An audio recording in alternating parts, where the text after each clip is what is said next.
Hello, this is Max of the Technomancer, here doing the Crossroads playtesting, and a lot's changed since the previous video, by which I mean I let Bobo on, or Colin, and I stopped recording at that point because I know how much the YouTube audience for some reason really hates him. So now that Colin's gone, again, I feel like I should explain what's happened since then. And in fact, quite a bit, because he helped me, and in some cases I helped him really do some automation in this place. For example, this room might look quite a bit different, because I actually did set up the, end up setting up the fat congealer, making me 8/8, which is how I like my food. I mean, that's personal preference. Of course, the drilling chamber is how we vent all the energy that we don't need. This is what the system I usually use, which is just measuring a gear with a comparator, and if it's too high speed, connecting a load of drills, which drain a lot of energy and slow things down. And then I built a water centrifuge setup. Same design I used in the previous recorded playtesting world, I think, pretty much. Every time the gear reaches a certain 0.5 speed, while the gear is at 0.5 speed and above, I just run a timer that keeps swapping it back and forth until it's down to below 0.5 speed again, and that makes lots of salt and distilled water. Nothing too complicated here. I mean, it looks like a jumbled mess, and it basically is, but it works. Now, the real changes are down in the basement. Yeah, remember the basement? I'll show you the basement in a minute. I also did a little automation on this thing, although Colin hasn't actually seen this yet. It's not fully grown right now, so I can't show it properly, but if I press this button, it will do a harvesting for me, so I don't have to place the bucket, then wait a bit, and then pick up the bucket. It just does it for me if I press the button. So, all the chests that were being used for storage are now gone. I don't even know if I ever showed those. I said an enchanting table, it doesn't matter. But right now, I've got a proper system downstairs. So the basement's changed a lot. But I think the last time I recorded a video, the basement was just a very cramped room about the size of this pad, where you could see a little fenced-in area where there are a lot of chickens who are incredibly penned in, laying eggs, and where there's the hopper collection from the water stream. So basically I've turned basically no basement into a basement. Oh, also I installed Java, because like I said, I really want barrels, and Java doesn't exist anymore, so now it's Java, which is yet another better barrel attempt, so I don't know what the next one's going to be called. Yes, we're still making better barrel attempts, maybe? I'm not sure. Yeah. This is just a standard vanilla elevator, or launcher, just because I was sick of a ladder. So this is the system. This is an item sorting system. You put things you want to get sorted out in here. Here, sure. And it uses sorting hoppers. Bobo actually built this originally, and then I made some modifications so that it would A, work, and B, be bigger. He made a few mistakes in his design, just a few. I fixed them. It's fine. Don't mind the cows. They sort of escaped from the pen downstairs and got down here while I was building this thing, so I just keep them back here. They're basically the technicians that keep this thing running.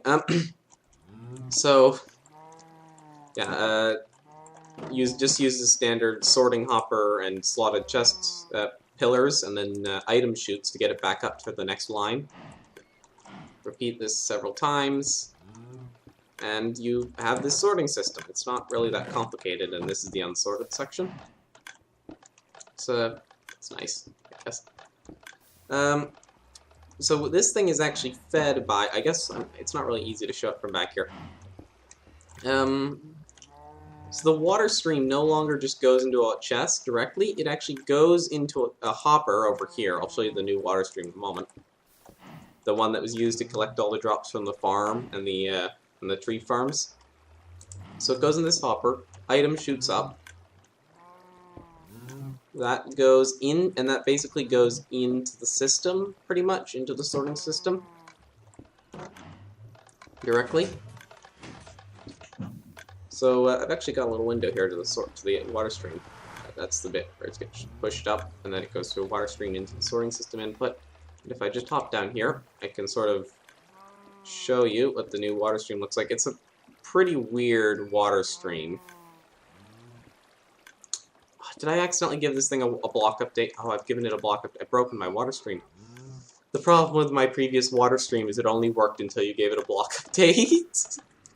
And then it would realize that you were playing silly nonsense and you shouldn't be doing that, and that water should be flowing in a different way. So hold on, I'll just put in some signs and it'll act like a normal water stream that doesn't break on a block update. I just wanted to be cheap on the signs. Okay, there, put some signs in. So now it's like it's not so cheap on signs, but yeah. So I had to move this room over a few blocks to fit this thing in. So I had to redo the water stream on this side, so it sort of curves around and in.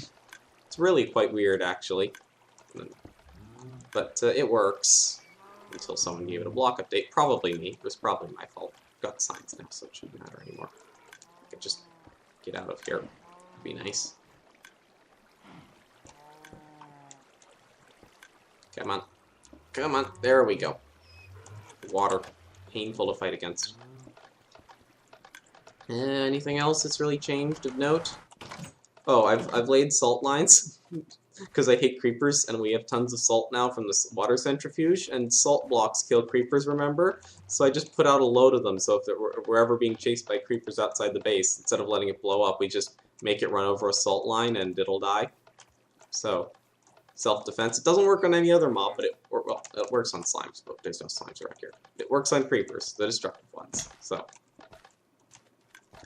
this monstrosity continually fails in a variety of ways. Basically, this was originally a donkey pen, because we couldn't find any horses. And then I sort of made a villager machine over here. I'm not going to go into how it works, because it involves Bobo features, but villagers would be produced in here, along with the occasional explosion, which is why there's so much water involved. And the idea was they would float up and go into this cage, because I couldn't be bothered to make a separate cage for villagers. And that worked fine, except for the fact that I don't know how, but zombies keep getting in and killing the villagers. I don't know how. I've blocked off every entrance. I've lit up everything in here. I don't know how the zombies keep getting in here, but I've basically given up on having villagers in here, and at some point I'll have to make a fully enclosed room for villagers, and that's completely separate, because this is not working.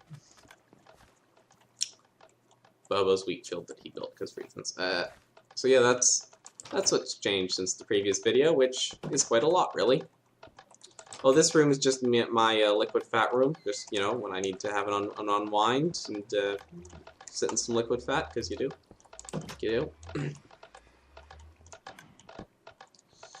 Yeah, this room could be worse. I've built entire bases which were basically like this room in terms of compactness in other mod packs, and Bobo threatened to stab me repeatedly with a pufferfish in the game until if I made the entire base this cramped or worse. Again, I think the world record is the Agrarian Skies playthrough, where towards the end I needed a wrench to get from one end of the base to the other. Or maybe the mechanism one where you needed a wrench and a jetpack. Well, anyway, point of a video, one of these videos is to demonstrate what playtesting looks like, I guess, I don't know. So there are actually still things I want to automate, of course, even before moving on to magic and such. But this system I only made like 10 minutes ago. And for the record, I've never actually made a slime block a launcher elevator thing, like a slime block ladder like this before, and I only built it 10 minutes ago without a tutorial, so it's still a bit wonky. I'm sure between episodes I'm going to tinker with the timings and such to try and make it more reliable. Sorry. Yeah. It works 2 times out of 3. Approximately. Right. So the project I'd kind of like to work on this episode is automated harvesting of these trees. And by automated, well, it could be fully automated. Right now I was thinking of just pushing a button to harvest, but yeah. So I've made so usually when I do last time I made an auto tree farm with Crossroads, I had a system where I had one multi-piston, and it was this whole complicated arrangement involving retracting the fertile soil the tree was growing on, and pushing vertically and like repeatedly pounding it up against a drill. I actually did this in my previous Crossroads playtesting series. It looked really ridiculous. It was like someone trying to it was basically trying to ram the tree close against a drill over and over and again. And it was really quite absurd, to be honest. I mean, it really was. But this time I think I'm going to do a much simpler approach, though probably more expensive, which is just to push the trees, the wood, sideways against an array of drills instead of vertically against one drill over and over again. And we're going to do probably this one is going to be probably, well, actually, do I have space? I don't actually think I'm going to have space to do an automated setup for this tree, for the simple reason that, well, if I try to break a hole in the wall here, I mean, we're right up against the other room. So maybe it would be better to automate this tree first, just so I get an idea of how big this is going to be, because I don't actually know yet. Because this is my first time building this design, I'm kind of making it up as I go along, which is my usual modus operandi. So let me try seeing what I can afford to do first of all. I mean, I'd like to do it with multi-pistons, but multi-pistons are expensive. They take 3 tin each. However, we do have a lot of tin. Now, I could do it with one multi-piston and a bunch of slime blocks, except for the fact I don't have much slime. I do have some slime. I went on this enormous quest to a swamp in order to get slime. Where is this? Ah, here it is. But I've only got 7 slime balls left after building this. So yeah, it's quite a pain to get slime. It was an enormous quest, and then it was like, I spent 2 nights there, and it was like, yeah. So, let's try and see what we can do with only 7 slime balls, which means no slime blocks. Which means several multi-pistons. Okay, I need to work out how to make this better. Not bad for a first attempt, though, I guess.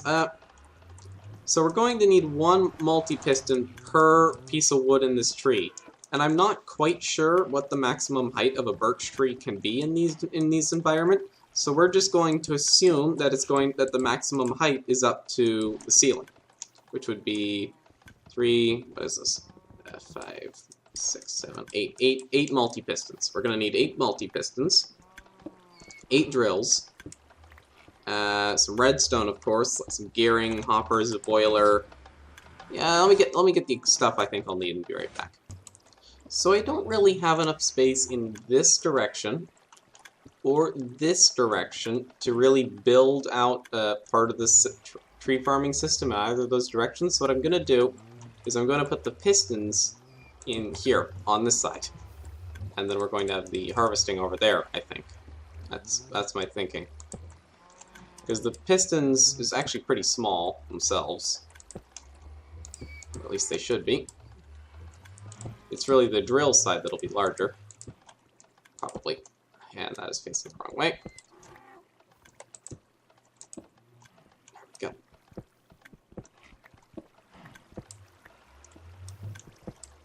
we go. Now if I were to activate all these... Oh, looks like there was some hole in there, in the ground there, some cave they were able to fill. I was expecting them not to be able to push against, in this wall. I guess they must have hit a cave that they were able to push through, because these things can push 64 blocks, so come to think of it, if there was any cave within... Yep, I worked out where the cave was. That cave is known as the outside world. Well, should be fine, because now that we've... compacted it down, it's basically a solid wall that it won't be able to compress again, I guess. Maybe. Actually, come to think of it, probably not. It'll probably take several compressions to... Hold on, let me make sure that we've got a nice packed back that way. Or, you know, I could just place some obsidian. That also works. Come to think of it, that would probably be simpler. We just get some obsidian. Here.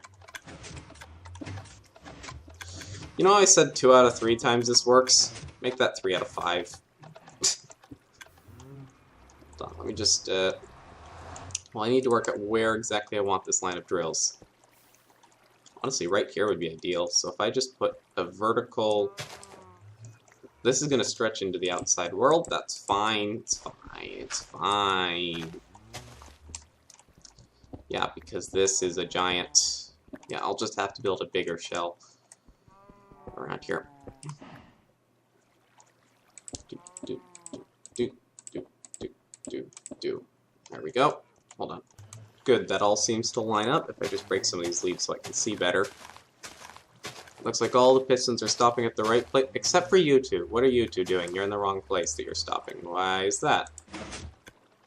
Oh, because you still have the wood on the end of you. Of course, the other ones didn't have wood. Right, yep. All's working fine. Yep. So far, so good. Now let me just set up something so that I can activate all these with one lever. Some loud donkey out there is being an ass, and it's not swearing because it's literally true. Sorry, I just had to make that joke. This works. If I press this button, all 8 of them fire. I just used that half slab redstone elevator trick to get it up vertically. So now I can activate all of these things with one button. So far, so good. I'll work on lighting later. So now that I've done that, the next trick is to actually harvest the wood.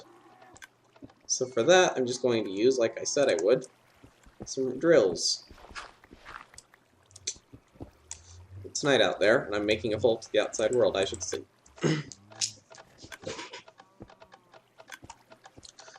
I would really hate it if a creeper came in here and just ruined everything. Just everything. Hold on. Let me place these. Now I've got the drills hooked up with a power source for rotary energy. And if I just put some distilled water in this tank, break this block 1 or 2 times to jump start it. Quite enough. I need to get up to... Actually, it occurs to me that with this many drills, I'm not sure if this thing will be able to power them all. Well, we'll find out, won't we? Hold on. Alright, so the drills are running now. I've got a little water stream here so that anything that's broken, any wood that's broken, should end up down here. Well, a new tree has grown, so we can test it. So if I just push this button... Whoa! I see what happened. Right, that's interesting. That's a fun one. Yes, that's gonna be interesting to fix. So, if the end of a multi-piston is broken, the piston itself breaks, and multi-piston end gets broken by drill equals multi-piston breaks, and it did that when there was no wood there. So I know what happened, because the multi-piston itself, the head itself, was broken by the drill, which shatters the base as well, drops it as an item. So how I should have expected that, honestly. How do I prevent that? Well, I could cut the power to the toggle to the drills while this is being extended. That could work. That could definitely work.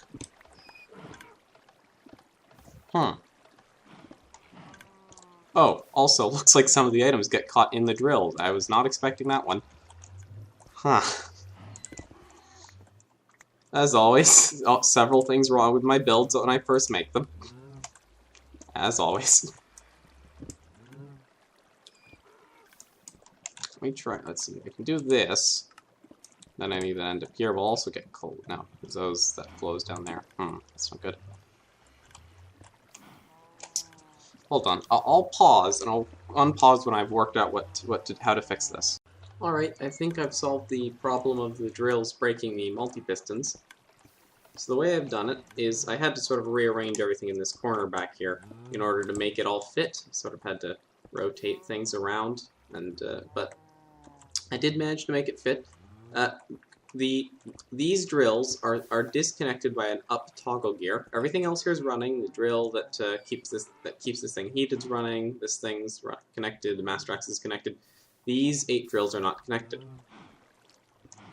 They will be connected by a repeater, which if I just hop over here, this repeater line with a very long delay is activated by this button. So when I press the button to harvest, it will, after this is already retracted, extend. Now if I were to use a lever here, and just flip the lever down, there is no guarantee that these drills would not break this head, because I'm not using a falling edge monostable circuit. But I know that, the pulse length of a wooden button.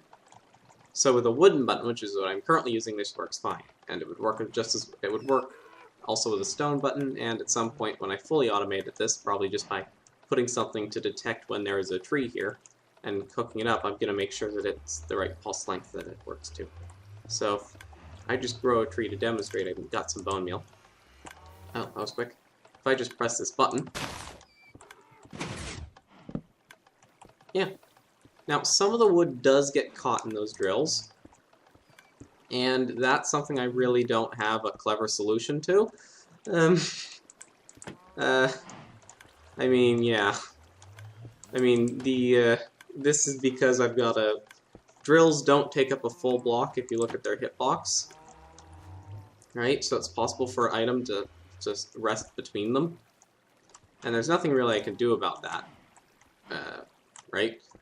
I mean, to fix that would probably require a drastically different design than I'm using here, like the one I used last time that I mentioned before, where I have one drill and I push up vertically. Didn't have a problem with the item getting stuck in the drill, but that's because everything was vertical, and that design is much, much more painful to build.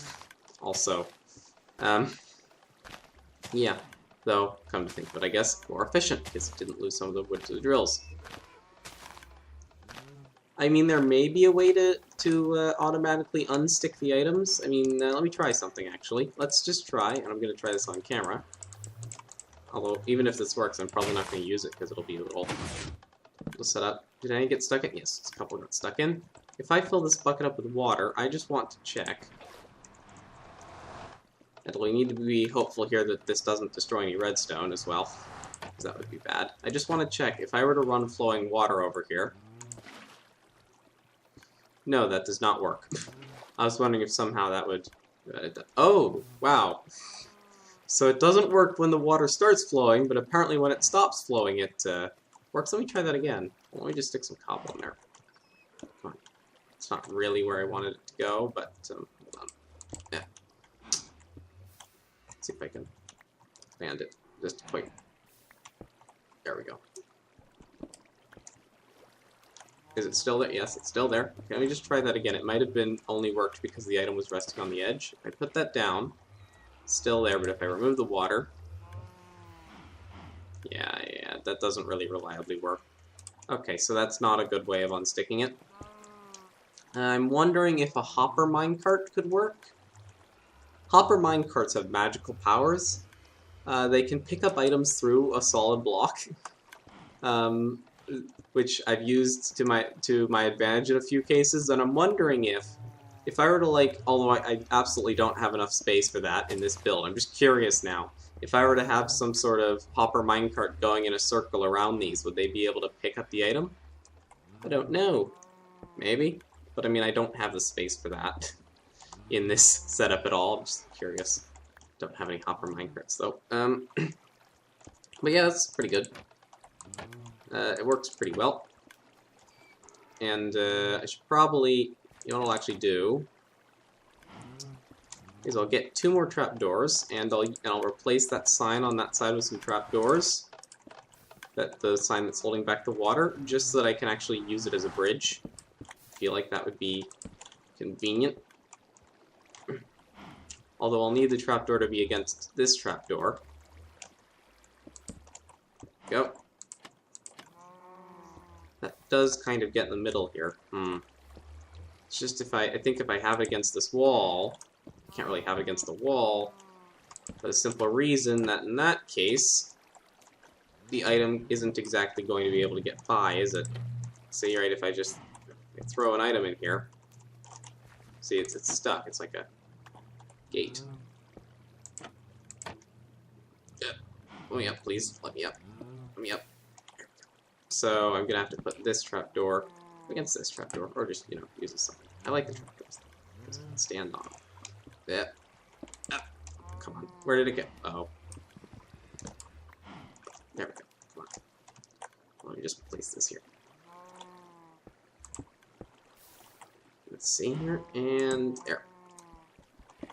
Alright, so if I just retract this, I have to maybe let myself up first, and I can certainly check to make sure that this is letting items by. Yep, good. Shouldn't cause too much trouble having a trapdoor there. Yeah, that should work.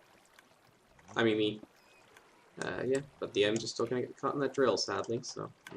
But now that I have the trapdoors there, if items don't get caught and I find that, I mean, if items do get caught and I find I really care, I could just jump over here, grab them, although that sort of defeats the purpose of automating it a little bit. Though most of the items don't get caught. Look, I can do a tree and then I'll check how many items actually do. Let's see, it looks like 1 or 2 logs got caught. Let's see, so I've got 26 now. If I run over here, 28. Okay, 2 logs got caught. We'll have to look into off camera if there's anything I can do to reduce that amount. Maybe having glass behind the drills instead of solid blocks? I don't know. When it comes to items and entities in general just getting caught in weird places, the weirdest things can fix it, like switching blocks to glass or adding water streams that shouldn't even touch them ever. It's weird. Well, I'm going to end the video here. Goodbye.